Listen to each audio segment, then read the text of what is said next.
cette raison qui explique la méchanceté, la malveillance dans les dîmes de jiu-jitsu brésilien. C'est parti.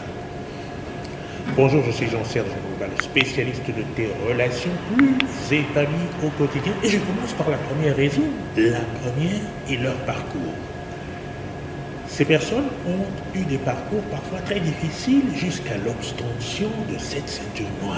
Et du coup, elles estiment que les gens qui arrivent nouvellement dans la discipline doivent quelque part payer leur dû pour entrer dans les rangs. Et c'est comme ça que l'on a bien souvent de la maltraitance psychologique, de la maltraitance physique, que l'on peut ressentir d'emblée quand on arrive. Ce qui m'envoie au deuxième point, qui est ce désir de contrôle. Beaucoup estiment que être le centre, la source principale de l'information, c'est le point non négociable. À savoir que tout ce qui concerne le jiu-jitsu doit être référencé par eux et rien d'autre. Pas de YouTube, pas d'Instagram, pas de Facebook, rien du tout. Alors je me souviens de quelqu'un qui a eu le malheur de prononcer le nom de Gordon Ryan. Et il s'est vu presque exclure du cours pour avoir osé prononcer ce nom-là, ce qui est quelque chose d'aberrant aujourd'hui.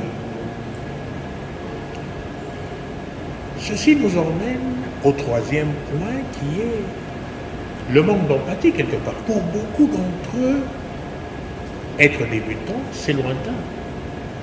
Et quelques-uns d'entre eux ont du mal à réchausser ses souliers de débutant et de comprendre que c'est une psychologie, c'est une démarche autre que celle d'un averti. Et tu le sens. L'intimidation, tu le sens à leur contact. Mépris, mise de côté, tu te sens non inclus par leur attitude. Voilà pourquoi le point numéro 4, qui est celui de la philosophie de l'entraînement, va être souvent érigé sur l'idée du travail très dur.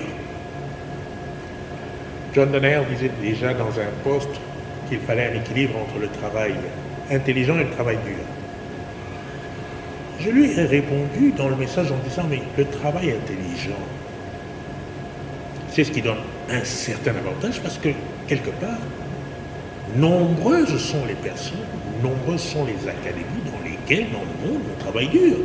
Mais les champions du monde viennent toujours d'un endroit où on travaille aussi intelligemment. Donc, l'intelligence a son quota. But imagine learning something, 3 things even, and then you don't use it in a sparring. And then next class you learn new 3 things, and then you don't use it in a sparring. L'intelligence a son quota, et ce qui explique aussi que cette méthodologie en point numéro 5,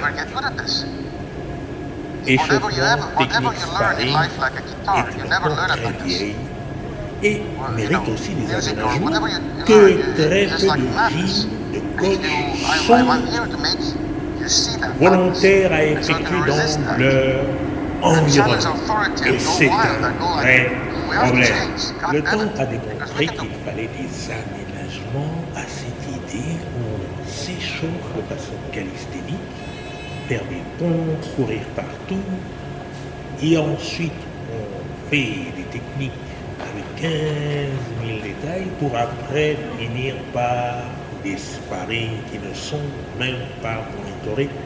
C'est la façon la moins efficiente pour construire des compétences dans le jiu-jitsu brésilien, et c'est un fait. Mais les coachs sont accrochés à cette méthode-là et ne supportent pas l'idée de générer des idées nouvelles, des idées enrichissantes qui puissent permettre de faire évoluer ce protocole-là. Non, très très hostile à l'idée de changer, d'évoluer dans ces méthodologies. Ce qui nous emmène au point 6, à savoir celui de la maîtrise de soi, la maîtrise émotionnelle de soi. C'est paradoxal parce que j'ai été moi surpris de voir à quel point des cadres étaient carrément hors de contrôle pour des situations qui ne méritaient pas autant d'énergie gaspillée.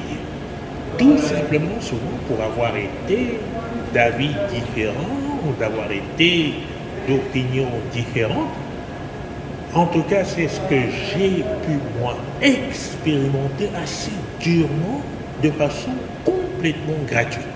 Avec ça, il est facile de faire une transition vers le point numéro 7, qui est celui de l'attitude en général des coachs, une attitude que je réprouve. Ce n'est pas rare de trouver dans les teams des coachs qui sont prêts à des élèves parce qu'ils ont un certain âge. Ce n'est pas rare de trouver dans les teams des coachs qui se moquent de personnes un peu enrobées. Ce n'est pas rare dans les teams de trouver des personnes très condescendantes, injurieuses, insultantes envers des étudiants, envers des élèves. La violence conventionnelle permet certaines camaraderies totalement admises et j'estime que ça a son sens. Cependant, utiliser son statut, son poste de pouvoir pour humilier, réduire les personnes qui sont en face n'est pas un propos que je trouve proprement éthique. Et quand on y réfléchit, on ne peut pas dire que la gentillesse n'ait pas sa place dans ces endroits-là, étant donné le besoin de construire des compétences nécessitant à la base un socle de confiance. La gentillesse, ce n'est pas que sur les tatamis, évidemment. La gentillesse se construit en dehors. Et j'ai le plaisir de t'annoncer que pour cette gentillesse, nous avons maintenant aussi les t-shirts que nous pouvons arborer pour prolonger le message loin en dehors des tatamis. Évidemment, l'idée c'est de devenir référence sur le tatami, mais pas tout. Si cette vidéo t'a plu, tu peux t'abonner, t'inscrire, liker, partager, car ceci m'aide à construire plus de contenu pour toi et pour toute la communauté.